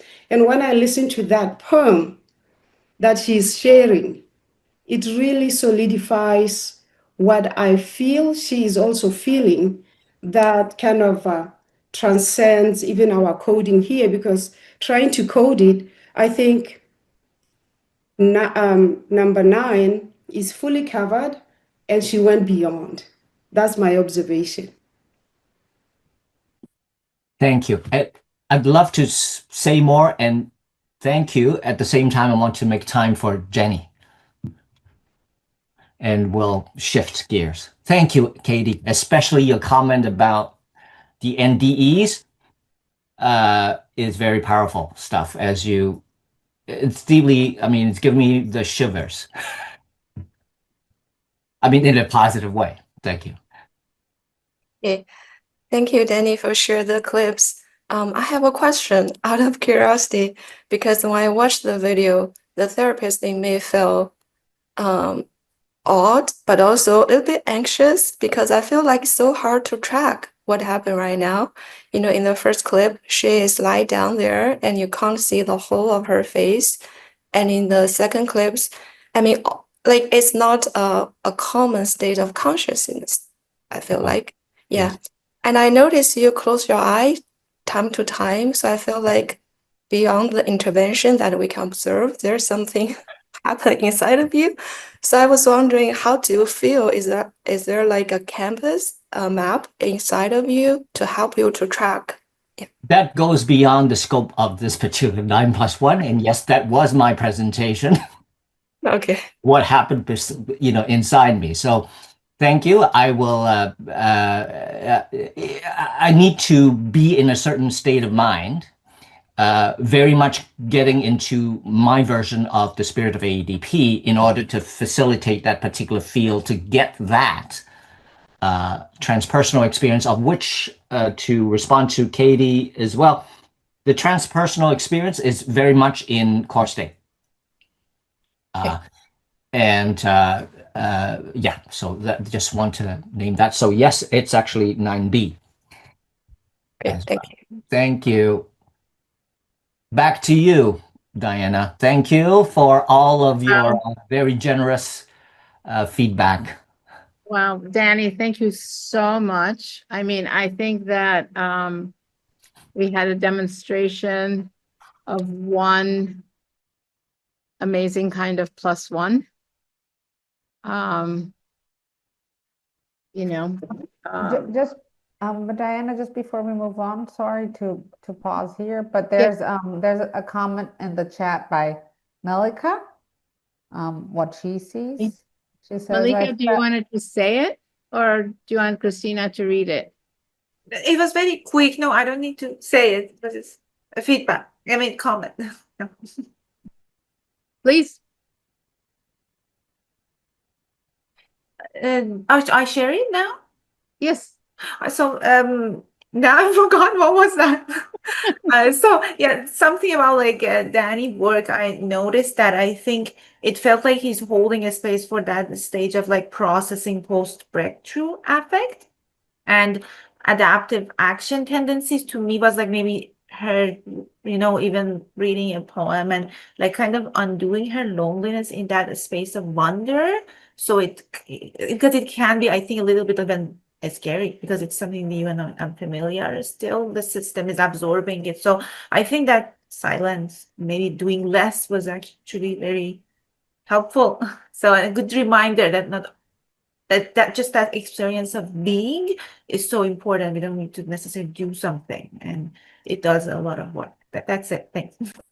Thank you so much. Thank you so much. And Danny, thank you so much. I was thinking that, some things really do go way beyond the categories, and it's very, very difficult to capture that. Just what went on there. It's really sort of like the expansion of core state and these altered state experiences and how they can go. And I think that, in terms of interventions, it's presence, which is not an intervention. Which is not a discrete intervention, but it is such a powerful intervention, presence, and whatever else you want to contribute. I mean, you said in another setting about what was happening between you and this person. So we had just a very rich discussion around 3 very small clips, really, about 7-8 minutes each. So we watched a piece from Mary Androff with a new patient, really around building safety and leaning a little bit into the experience of the moment. We watched a piece of my work with, my patient in deep state 2 work and the emergence sort of from state 2 work, in Danny's state with state 3 and 4 and beyond. And we started to sort of like play around with trying and experimenting with what is added or, anyway, this is an opportunity to sort of just our meta processing as a group. We have about 15 minutes. Just what this was like for the people who really loved it, for the people who really didn't. Just an opportunity to share what this was like. And I'd love to hear, I'd love the people who are speaking, and I love what you've been saying. And I'd love to invite some people who haven't said yet, who might consider putting their voices into the space.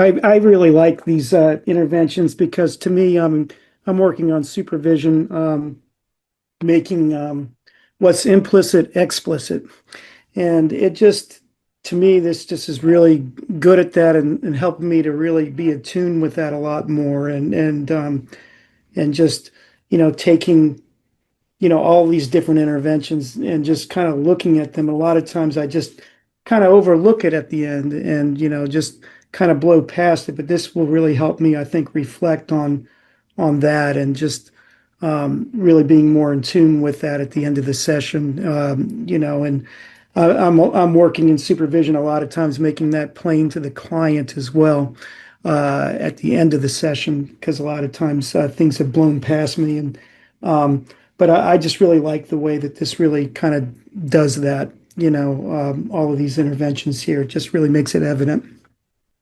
Thank you so much, James. Anybody else? Yes. Karema? You're muted. Can you unmute? There you go. Nope. Okay. You said it right the first time. I unmuted and then I muted again. And I'm here. Lovely. I like what was being said about the importance of presence. And I wanted to add that energy. it's amazing to me how our energy in the room can be seen even through video, because of all of these were meetings with people over video. And so our energy can be there too. So these, the 9+1 is so helpful to make us conscious. And also at the same time, I think the +1 is really, really important, because that is the presence. What am I doing here? Am I here even with this person right now? Am I with this person following? Am I following my agenda, or am I just with this person? So I just, again, I really appreciated bringing out presence was so important. Thank you so much, Karim. Thank you. Malika.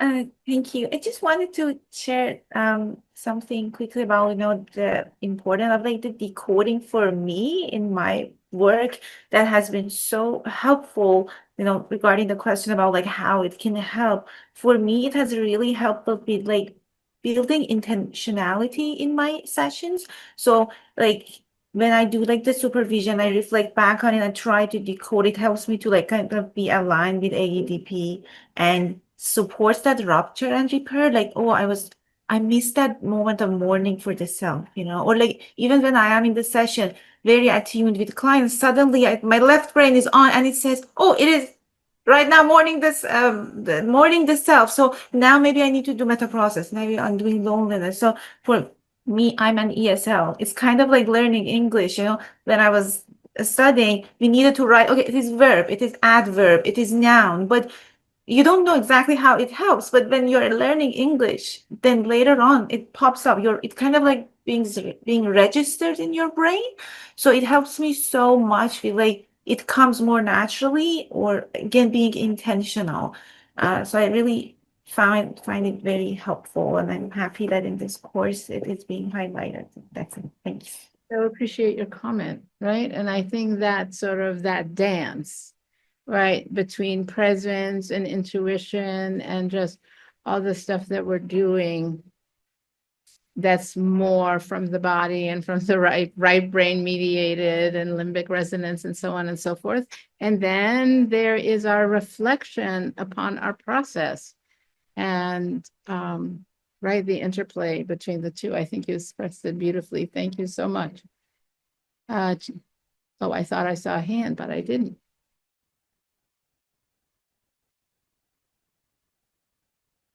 Probably was me, Diane. It's Maria.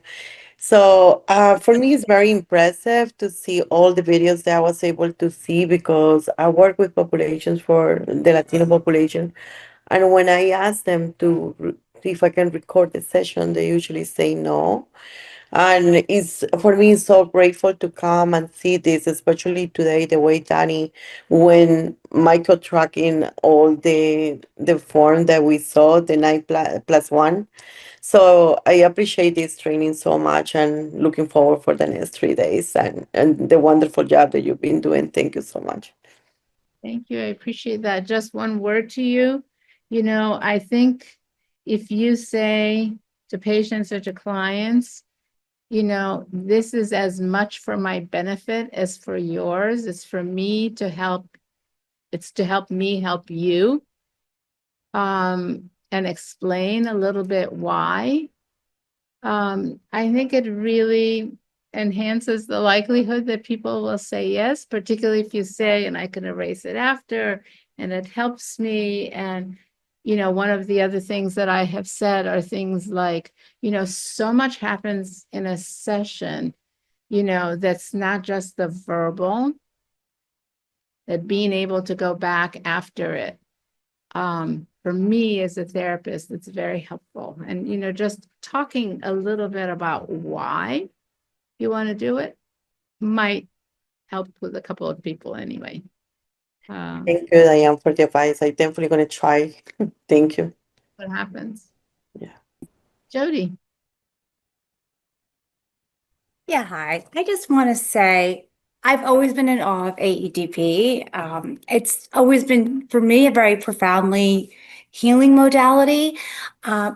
But my biggest challenge has always been to sort of educate others on this. And I feel like this is such an exciting time for AEDP because I feel like we can now quantify its impact. And as much as I personally can't stand doing research as a psychologist, I think that this is such a pivotal time. And I'm really excited for it. I feel like I've seen the transformation and the growth. And it's a great time for this to come into place. Thank you so much.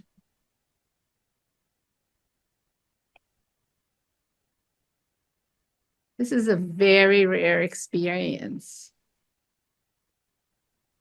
There we go. Hi, James.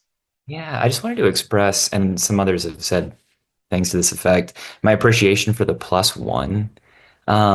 It's been so lovely to see how the material there can be quantified in the other 9 if you really look into it oftentimes. But the permission to just lean in to the atmosphere that we're creating or the aura that we're creating in those sessions. I literally like experienced a sense of like a liberation affect as we were kind of leaning into that in Danny's presentation. So I love that construction and just wanted to express that. And also thanks to Christopher for putting the poem in the chat. It's really lovely.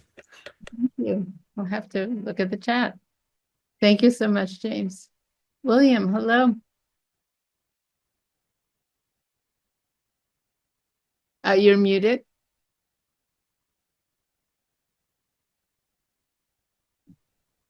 I just want to say thank you so much. I always come away from these workshops generated and looking forward to my work week and seeing people.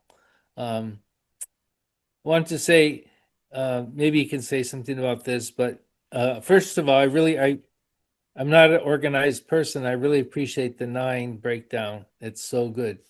And it'll be my little helper. I want to say, I follow these steps and I'm trying to be with my people. And there are times when all of a sudden they go into a spacious place. I go, how did that happen? Go into A spacious, calm, state 4, and most of the time it's when we're going into the dark places, that they're trembling, they're hurtful, they're tight, and they just stay with it, and all of a sudden there's a breakthrough, and it's just curious to me because I'm just kind of being present and there's no real script and something happens. Except, I have this in back of my mind.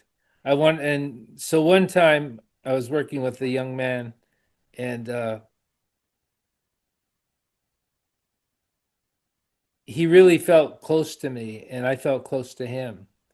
And he thanked me in such a deep way. I said, it just came out of my mouth. I said, um,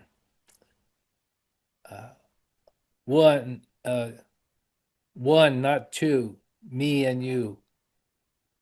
And we just were connected in a very strong way. And so he got seen and I got seen.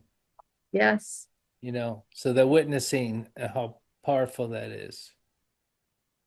Thank you so much. I mean, I think everybody in one way or another is speaking to why this is not a manualized treatment, because you can never put things like that in a manual. That belonged to you. What Danny did belonged to him.